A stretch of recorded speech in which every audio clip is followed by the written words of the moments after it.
نحمده ونصلي على رسوله الكريم أما بعد فقد قال الله تعالى في القرآن العظيم والفرقان المجيد بعد أعوذ بالله من الشيطان الرجيم بفضل بسم الله الرحمن الرحيم ولا تنكحوا المشركات حتى يؤمن ولا أمة مؤمنة خير من مشركة ولو أعجبتكم إلى آخر الآية صدق الله العظيم. அல்லாஹ்வினுடைய கிருபையால் நாம் முதல் நாள் நோன்பு நோற்றுவிட்டு பின்பு தராபீஹ் தொழுது இரண்டாவது நாள் தராபீஹ் தொழுது விட்டு அமர்ந்திருக்கிறோம். அல்ஹம்துலில்லாஹ். அல்லாஹு தஆலா என்று ஓதப்பட்ட வசனங்களில் கலப்பு திருமணங்களை பற்றி சொல்லி காட்டுகிறான். ஒரு ஆண் மற்றொரு பெண்ணை திருமணம் செய்வது, அந்நிய பெண்ணை திருமணம் செய்வது, மாற்றார்களை திருமணம் செய்வது பற்றி அல்லாஹு தஆலா என்று ஓதப்பட்ட வசனங்களில் வரிசையாக அல்லாஹ் சொல்லிக்கொண்டே வருகிறான். வல அமத்து முஃமினத்துன் ஹைரும் மின் முஷ்ரிகத்தின் வலவ் அஅஜபத்கும். வல அமத்து முஃமினத்துன், ஒரு முஃமினான பெண் சிறந்தவள், ஹைரும் மின் முஷ்ரிகத்தின், ஒரு காஃபிரான பெண்ணை நீங்கள் நிக்கா முடிப்பதை விட ஒரு அடிமையான ஒரு பெண் சிறந்தவள் நிக்கா முடிப்பதற்கு. அதற்கடுத்து அல்லாஹ் சொல்லுகிறான், வலா தன்கிஹுல் முஷ்ரிகீன ஹத்தா யுமினு. ஒரு பெண் பிள்ளைக்கு ஆண் மாப்பிள்ளை பார்ப்பதாக இருந்தால் ஒரு அடிமையான ஆண் மாப்பிள்ளை சிறந்தவன். ஒரு அடிமையான ஆண் மாப்பிள்ளை சிறந்தவன் எந்த அளவிற்கு என்றால், ஒரு நல்ல மனிதன் இருக்கிறான், அடிமை இல்லாத மனிதன், அவன் காபிராக இருந்தால் அவனை விட அடிமையான இந்த ஆண் சிறந்தவன் என்பதாக அல்லாஹு தஆலா குர்ஆனிலே வரிசையாக சொல்லிக்கொண்டே வருகிறான். இதனுடைய சுருக்கம் என்னவென்று சொன்னால், நாம் நம்மளுடைய பிள்ளைகளுக்கு, பெண் பிள்ளைகளுக்கு மாப்பிள்ளை பார்ப்பதாக இருந்தால் அந்த ஆண் மாப்பிள்ளை கண்டிப்பாக ஒரு முஸ்லீமாகத்தான் இருக்க வேண்டும் என்பதுதான் இந்த ஆயத்தினுடைய சுருக்கம். காலப்போக்கில் வாரந்தோறும் நம்மளுடைய காலகட்டத்தில் வாரந்தோறும் மாற்று ஆண்களுடைய திருமணத்தில் நாம் அதிகமாக நம்ம அந்த மோசமான காலகட்டத்தில் வாழ்ந்து கொண்டிருக்கிறோம். எந்த அளவிற்கு என்றால், வாரந்தோறும் ஒரு முஸ்லீமான ஆண் மற்ற பெண்ணை திருமணம் செய்வது அல்லது ஒரு முஸ்லீமான பெண் மற்ற ஆணை திருமணம் செய்வது போன்று மோசமான காலகட்டங்களில் நாம் இன்றைய உலகத்திலே வாழ்ந்து கொண்டிருக்கின்றோம். இன்றைய காலத்தில் நிறைய பேர் இஸ்லாத்திற்கு வருகிறார்கள்.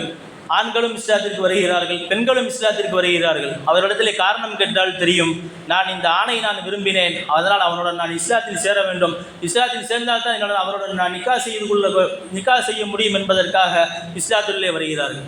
ஒரு பெண் இஸ்லாத்திற்கு வருகிறாள், அவர்களிடத்திலே காரணம் கேட்டால் அவர்கள் சொல்கிறார்கள், இவரை நான் திருமணம் செய்ய வேண்டும், அதனால் நான் இஸ்லாத்திற்கு வருகிறேன். இவர்கள் இஸ்லாத்தில் வருவதற்கு எந்த ஒரு கட்டுப்பாடும் இல்லை, இஸ்லாத்தை பற்றி எந்த அளவிற்கு முழுமையாகவும் அறியவில்லை, வாழ்நாள் முழுவதும் இஸ்லாத்தின் மீது நான் இருப்பேன் என்று ஒரு உறுதிமொழியும் கூட எடுக்கவில்லை.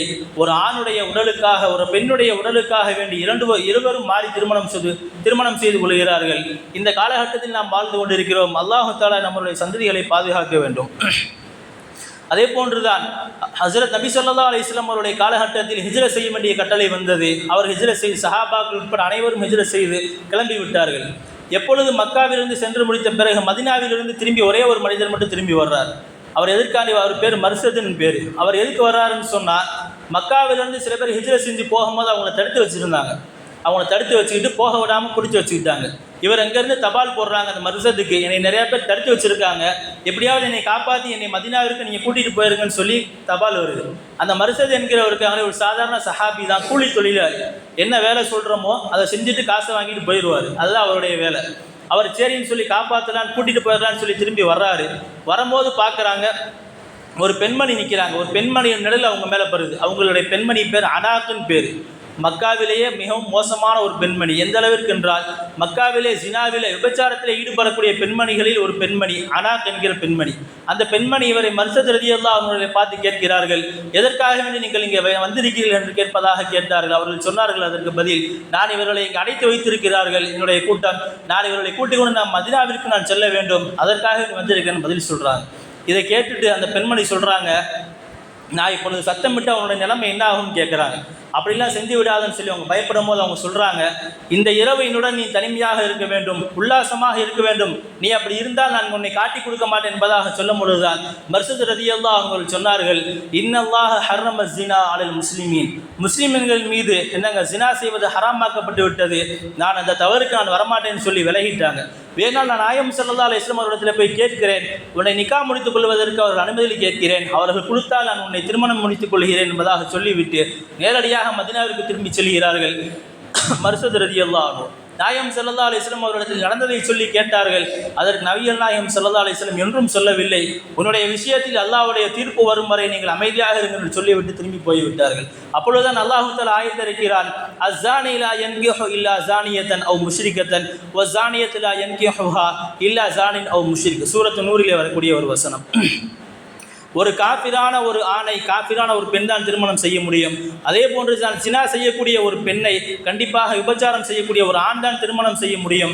எனவே உங்கள் இருவருக்கும் ஒத்து வராது என்பதாக அல்லாஹ் தஆலா திருக்குர்ஆனிலே வசனத்தை இறக்கி வைத்தான். அதை கேட்டவுடன் ஹஜ்ரத் மர்சத் ரலியல்லாஹு அன்ஹு அவர்கள் ஒன்றுமே சொல்லவில்லை, அப்படியே அந்த பெண்ணை விட்டு விலகி வந்து விட்டார்கள். ஆனால் நம்மளுடைய சூழ்நிலையை பார்த்தால் தெரியும், இன்றைய காலத்தில் படிக்கப் போகிற வயசிலே காதல் என்கிற பெயரிலே மனசை பறிகொடுத்து விட்டு பெற்றோர்களை தவிக்க விட்டு நம் கண்ணு முன்னாடியே நிறைய திருமணங்கள் மாற்றார்கள் நடக்கிறது. நாம் கண்கூடாக பார்க்கிறோம். நிறைய பெண் பிள்ளைகளை பெற்றுட்டு அவங்க அழுதுகிட்டு இருக்காங்க, அறையில் உட்காந்தாலும் என்னுடைய பிள்ளை நான் இப்படி நம்பவில்லை, இப்படி மோசம் போயிட்டாங்கன்னு சொல்லி அழுகக்கூடிய காலகட்டத்தில் பெற்றோருடைய கண்ணீரோடு இன்னைக்கு வாழ்க்கையை ஆரம்பிக்கக்கூடிய காலகட்டம் இந்த உலகத்தை நாம் நடந்து கொண்டிருக்கிறது. அல்லாஹ் தஆலா நம்மளுடைய பிள்ளைகளை பாதுகாக்க வேண்டும். அதே போன்றுதான் மர்சத் ரலியல்லாஹு அன்ஹு எந்த அளவிற்கு என்று சொன்னால், ஒரு பெண்மணி கூப்பிடும்போது கூட அவங்க தன்னுடைய வெட்கத்தை மறைச்சிட்டு கூட அல்லாஹ் தஆலாவுடைய கட்டளை தான் முக்கியம்னு சொல்லிட்டு அவங்க கிளம்பி போனாங்க. நம்மளுடைய பெண் பிள்ளைகள் இன்னைக்கு எந்த அளவிற்கு இருக்கின்றது என்பதை நாம் சற்று சிந்தித்து பார்க்க வேண்டும்.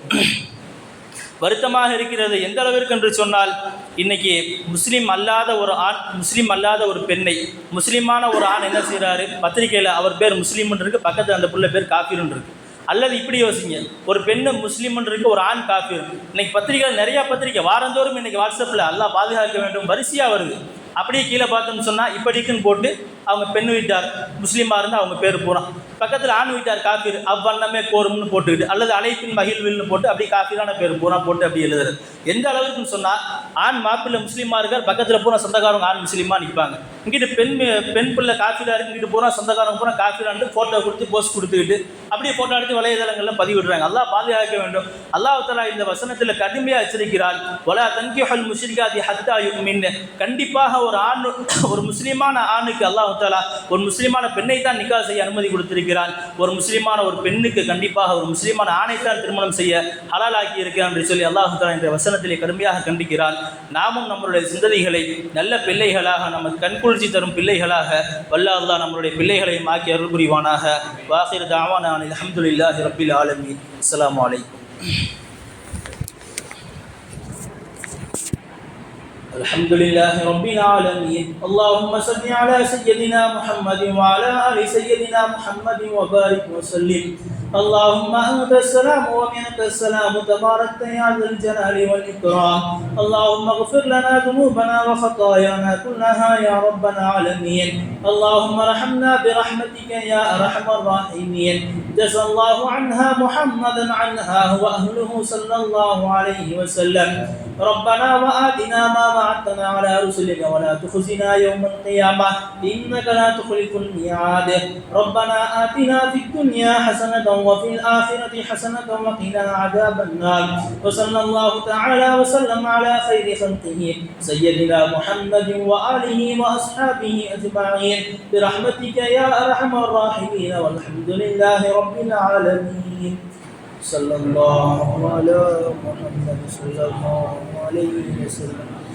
صلى الله على محمد صلى الله عليه وسلم. صلى الله على محمد يا رب.